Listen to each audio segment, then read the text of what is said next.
Issue అయింది. ఎంజీరావు గారు, మోదీ వెళ్ళలేదు యుఎన్ఓ సర్వసభ్య సమావేశానికి. భారత్ తరపున విదేశాంగ మంత్రి జైశంకర్ అటెండ్ అయ్యారు. వరుస భేటీలు, వార్నింగ్లు, ట్రంప్కి పాక్కి వార్నింగ్లు, ఆ తర్వాత అద్భుతమైన దౌత్యం నెరపినట్టుగా తెలుస్తోంది. సో జైశంకర్ న్యూయార్క్లో సాధించిన విజయాలు ఏంటి అంటే ఏం చెప్తారు? ఎస్ అండి, ఈరోజు జైశంకర్ న్యూయార్క్లో ఐక్యరాజ్య సమితి సర్వసభ్య సమావేశం అంటాం, దాన్ని యునైటెడ్ నేషన్స్ జనరల్ అసెంబ్లీ. ఇది అక్టోబర్ 7న మొదలైతే ఈ నెల 29 వరకే కొనసాగుతుంది. మొత్తం Indian foreign minister Subrahmanyam Jaishankar 7 రోజుల పాటు న్యూయార్క్లో ఉండబోతున్నారు. ఇక్కడ what is the importance is Modi is conspicuous by his options అంటారు. అసలు నరేంద్ర మోడీ గారు ఈ సమావేశానికి వెళ్ళాలి, చాలా కీలకమైన వ్యూహాత్మకమైన సమావేశం అనమాట. కానీ మోడీ అక్కడ ట్రంప్ని అవాయిడ్ చేయడానికి, ఎందుకంటే ట్రేడ్ డిస్కషన్ ట్రంప్తో ఇబ్బందులు లేకుండా ఉండడానికి అక్కడ వెళ్ళలేదు. కానీ మోడీకి శిష్యుడిగా చెప్పుకునే మోడీ పవర్ఫుల్ ఫైనాన్స్ మినిస్టర్ ఉన్నారన్నమాట, ఏది ఫారిన్ మినిస్టర్, ఆయనే సుబ్రమణ్యం జైశంకర్. ఆయన అక్కడికి వెళ్ళడం జరిగింది. ఆయన foreign secretary, is a seasonal diplomat అనమాట. భారతదేశం దౌత్యానికి ఒక పరాకాష్ఠగా చెప్పుకునే ఒక అద్భుతమైన దౌత్యం ఇక్కడ 4-5 రోజుల్లో న్యూయార్క్లో సంభవించిందండి. ఎందుకంటే సింపుల్గా చెప్పాలంటే సుబ్రమణ్యం జైశంకర్ గారు సుమారు 45 దేశాల విదేశాంగ మంత్రులతో సమావేశం అవ్వడం జరిగింది. కొన్ని గంటల అంటే కొన్ని రోజుల్లో, అంటే ఎంతటి అజెండాతో ఆయన న్యూయార్క్ వెళ్ళారో మనకు తెలుస్తుంది. అసలు ఇండియన్ డిప్లొమసీ చూస్తే అక్కడ ట్రంప్ వణుకుతున్నాడు తెలుస్తుంది. ఎందుకంటే ట్రంప్ గడ్డ మీద న్యూయార్క్ సిటీలో, అమెరికాలో అతిపెద్ద సిటీ అయిన న్యూయార్క్లో యుఎన్ఓ హెడ్ క్వార్టర్లో ఆయన దౌత్యం అనేది పరాకాష్ఠకి చేరిపోయిందనమాట. మనకి రామాయణంలో ఉంటుంది, హనుమంతుని ఏదో చూసి రమ్మంటే కాల్చి వచ్చాడు అని ఒక సామెత ఉంటుంది చూడండి.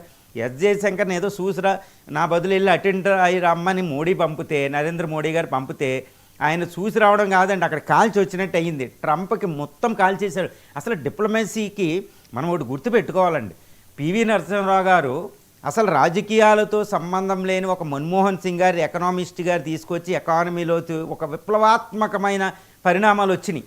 అలాగే నరేంద్ర మోడీ గారు పాలిటిక్స్తో సంబంధం లేని ఒక డిప్లొమాట్, ఒక దౌత్య నేతని తీసుకొచ్చి ఫారిన్ మినిస్టర్ చేశారు. అది దౌత్యంలో మనకు కనపడుతుంది.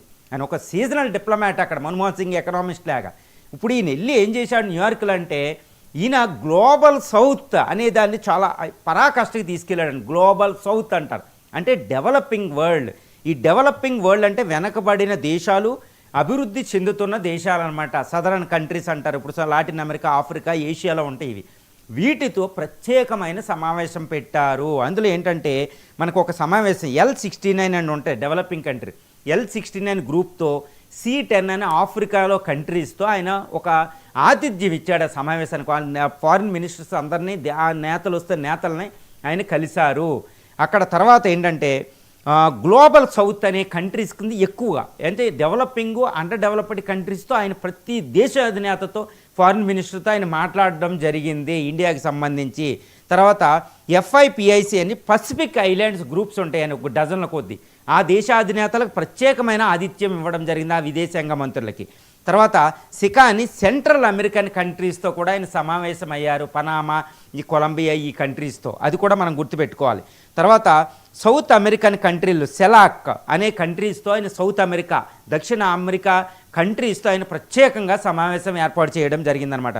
తర్వాత బ్రిక్స్లో ఉన్న నేతలందరితోనూ కూడా విదేశాంగ మంత్రులతో, అటు రష్యా విదేశాంగ మంత్రి, చైనా విదేశాంగ మంత్రి, జపాన్ విదేశాంగ మంత్రితో మాట్లాడారు. తర్వాత ఆస్ట్రేలియా, తర్వాత జపాన్, అదేవిధంగా అమెరికా, అంటే క్వాడ్లో ఉన్న విదేశాంగ మంత్రులతో ఆయన ప్రత్యేక సమావేశం అయ్యారు. తర్వాత ఇఫ్సా అని ఇండియా, బ్రెజిల్, సౌత్ ఆఫ్రికాలతో కూడా ఆయన ప్రత్యేక సమావేశం ఏర్పాటు చేశారు. ఈ విధంగా రీజనల్ గ్రూప్స్, డెవలపింగ్ కంట్రీస్తో ఆయన ప్రత్యేక సమావేశం ఏర్పాటు చేశారు. ఎందుకు ఏర్పాటు చేశారంటే ఒక విషయాన్ని పరిగణించాలి. ఎందుకంటే WTO, వరల్డ్ ట్రేడ్ ఆర్గనైజేషన్ ప్రకారం ప్రపంచ వాణిజ్యానికి కొన్ని నియమ నిబంధనలు ఉంటాయి. ఇది కాదని ట్రంప్ ఇష్ట వైఖరితో వెళ్తున్నాడు, ఇది మంచిది కాదని వేదికలో కూడా మాట్లాడుతూ ఆయన చెప్పాడు. ఈరోజు ప్రపంచం, భారతదేశం ఎదుర్కొంటున్న అతిపెద్ద సమస్యల్లో ట్రేడ్ టారిఫ్స్ అని ట్రంప్కి భయంకరమైన వార్నింగ్ ఇవ్వడం జరిగింది.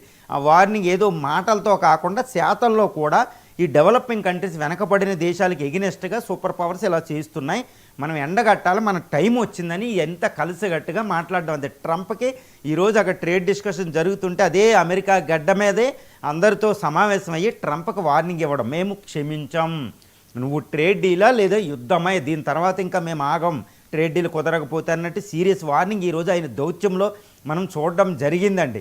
తర్వాత అమెరికా విదేశాంగ మంత్రి మార్క్ రూబియోతో కూడా సమావేశంలో అదే సూటిగా ఆయన చెప్పినట్టు మనకు వార్తలు వస్తున్నాయి. ట్రేడ్ డీల్ ఈసారి కుదుర్చుకోవాల్సిన అవసరం మీకు ఎంతైనా ఉంది అని చెప్పడం ఇక్కడ జరిగినట్టు తెలుస్తుంది. ఇక ఇంకొక విషయం ఏంటంటే పాకిస్తాన్కి ఆయన పూర్తిగా టెర్రరిజానికి ఎవరు సపోర్ట్ చేసినా కుదరదన్నట్టు భయంకరమైన వార్నింగ్ అదే సమావేశంలో ఇవ్వడం జరిగింది. తర్వాత వరల్డ్ ఎదుర్కొంటున్న అతి ప్రధానమైన సమస్యలు ఏంటంటే క్లైమేట్ చేంజ్, వాతావరణ మార్పు మీద ఎటువంటి చర్యలు తీసుకోవడం లేదు, అది ప్రపంచానికి మానవాళికి ముప్పు, ఇది అమెరికా తీసుకోవాలి, ట్రేడ్ టారిఫ్స్ అంటూ పక్కన పడేశారు ఇదంతా అని ఈ క్లైమేట్ చేంజ్ కోసం ఆయన మాట్లాడడం జరిగింది. ఎందుకంటే డెవలపింగ్ అండర్ డెవలప్డ్ కంట్రీస్కి క్లైమేట్ ఫండ్ అనేది డెవలప్డ్ కంట్రీస్ ఇవ్వాలి, అవి ఇవ్వడం లేదు. అసలు ట్రంప్ అయితే దాన్ని పట్టించుకునేది లేదు, ఈ యుద్ధాల వల్ల అది మాయమైపోయింది. తర్వాత ఆయన ఇంకోటి ఏం మాట్లాడారంటే గాజా యుద్ధంలో ఈ ఇజ్రాయెల్ చేస్తున్న హింస మంచిది కాదు, గాజాలో ఆపాలి యుద్ధం అంటూ ఇజ్రాయెల్కి ఎగినెస్ట్గా ఇక్కడ మాట్లాడారు. ఇది ఏంటి దౌత్యం అంటే ఇది ఒక అద్భుతమైన దౌత్యం. అంటే ఇజ్రాయెల్కి ఎగినెస్ట్గా మనం వెళ్ళినట్టు కాదు. అఫ్కోర్స్ అండి, ఇజ్రాయెల్కి ఎగినెస్ట్గా ఈరోజు ఇండియా మాట్లాడింది అక్కడ, ఎందుకంటే ప్రపంచం అంతా ఇజ్రాయెల్కి వ్యతిరేకమైంది. తర్వాత ఇస్లామిక్ కంట్రీస్ అని ఒక గ్రూప్ కింద పెట్టుకుంటున్నాయి నాటో అని. ఈ సమయంలో మనం ఇజ్రాయెల్కి ముక్కుసూటిగా మనం ఏదో దానికి గుడ్డిగా సపోర్ట్ చేయడానికి వీలు లేదు. ఈవెన్ క్రిస్టియన్ కంట్రీసు, యూదులకు సపోర్ట్ చేసే క్రిస్టియన్ కంట్రీస్ అయిన బ్రిటన్, ఫ్రాన్స్, ఆస్ట్రేలియావే ఆంక్షలు విధిస్తూ వాళ్ళు పాలస్తీనాని గుర్తించారు. మనమేంటి 1948లో పాలస్తీనా ఇజ్రాయెల్ ఏర్పడినప్పటి నుండి మన పాలస్తీనాకు పూర్తి సపోర్ట్ ఇస్తామండి. పిఎల్ఏకి యాషర్ అరాఫత్ అని, ఇప్పుడు ప్రస్తుతం అబ్బాస్ కానీ ఇలా మనం ఇస్తూ ఉంటాం. మనకు అంతకు ముందు ఉన్నది చెప్పాం, అంటే ఇజ్రాయెల్కి ఎగినెస్ట్గా మనం ఏం మాట్లాడలేదు. కానీ పాలస్తీనా సపోర్ట్ అంటే ఇజ్రాయెల్కి ఇప్పుడు ఎగినెస్ట్ తప్పనిసరి పరిస్థితి అనమాట. అందువల్ల ఆ ఒప్పందానికి, ఆ తీర్మానానికి మనం సపోర్ట్ చేయడం జరిగింది. ఇది ప్రస్తుతం భారతదేశం మనం వ్యతిరేకత ఎదుర్కొంటాం, అందుకని అన్ని దేశాల్లాగా మనం కూడా సపోర్ట్ చేయాలి. ఎందుకంటే పాలస్తీనాలో భయంకరమైన హింస, జీనోసైడ్ జరుగుతుంది. అదొక అద్భుతమైన diplomacy, timely to protect the Indian interest అంటారు. భారతదేశం యొక్క ప్రయోజనాలను కాపాడే ఒక అద్భుతమైన దౌత్యం. అలా అని మనం ఇజ్రాయెల్కి ఎక్కడ కావాలో అక్కడ సపోర్ట్ చేస్తాం, అదొకటి. రెండోది అంటే రష్యా ఉక్రెయిన్ వారు వెంటనే ఆగాలన్నట్టు ఆయన మాట్లాడారు. ఈ గాజా, ఈ హమాస్, ఇజ్రాయెల్, అదేవిధంగా రష్యా ఉక్రెయిన్ వార్ అనేది ప్రపంచం ముందున్న అతిపెద్ద సవాళ్ళని భారతదేశం మాట్లాడింది. మేము యుద్ధానికి ఒప్పుకోమని మాట్లాడారు. కానీ ఎందుకు ట్రంప్ ఏం మాట్లాడతారు, అదే వేదికలో ట్రంప్ మాట్లాడారు.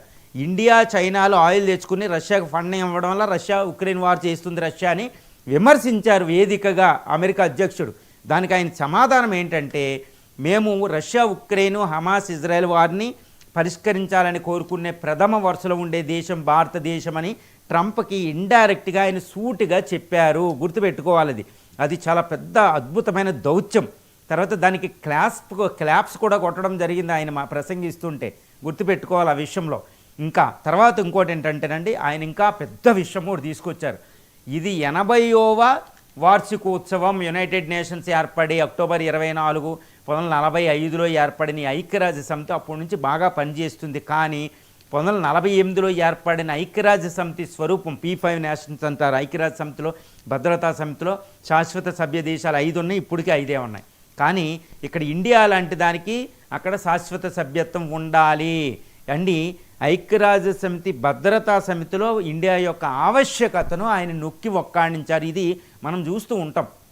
గత 10 సంవత్సరాల నుండి ప్రతి భారత ప్రధాని ఐక్యరాజ్య సమితి వేదికలో వాళ్ళు ప్రస్తావించింది ఐక్యరాజ్య సమితిలో రిఫార్మ్స్ కావాలి, సంస్కరణలు కావాలి, అందులో భారతదేశం లాంటి దానికి శాశ్వత సభ్యత్వం కావాలి వీటో పవర్తో అని మాట్లాడుతూ ఉంటారు. ఇప్పుడు ఇదే దాన్ని కంటిన్యూ చేస్తూ జైశంకర్ గారు భారతదేశానికి ఐక్యరాజ్య సమితి, భద్రతా సమితిలో వీటో పవర్ కావాలి, భారతదేశం ప్రపంచంలోనే 1/5 ఆఫ్ ది హ్యుమానిటీ అంటారండి, 1/5 వంతు మానవాళికి ఇండియా అనేది ఇప్పుడు ఉంది.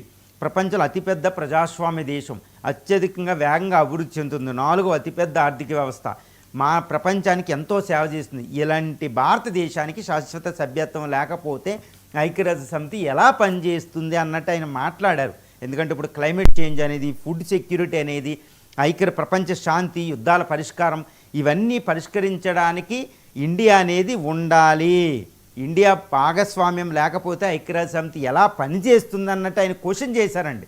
ఒక అద్భుతంగా ఆయన దౌత్యవేత్త ప్రసంగిస్తే ఎంతటి అద్భుతమైన ప్రసంగిస్తారో ఆ విధంగా చూసి రమ్మంటే కాల్చి వచ్చే ధోరణిలో ఒక అద్భుతంగా భారతదేశ దౌత్యాన్ని అక్కడ సమావేశాల రూపంలో ఏంటి, భారత సమస్యలు అక్కడ ముందు ఉంచడం ఏంటి, ప్రపంచం ముందు భారత ఏమి కోరుకుంటుందో ఉండడం ఏంటి, అహింసకి ఎలా పాటుపడుతుందో చెప్పడం విషయంలో ఏంటి, అటు పాకిస్తాన్ని ఎండగట్టడం, ట్రంప్ యొక్క టారిఫ్ల్ని ప్రపంచ వేదిక మీద తీసుకురావడం ఏంటి, డెవలపింగ్ కంట్రీస్ ఎంతోమంది సఫర్ అవుతున్నారో చెప్పడం, ప్రపంచ భవిష్యత్తు సమస్యలను పరిష్కరించాలంటే ఏమేం చేయాలనేది దిశానిర్దేశం చేస్తూ ఒక అద్భుతమైన ఒక జీవ జరిలాగా ఆయన సమావేశం జరిగిందని మనం చెప్పవచ్చండి.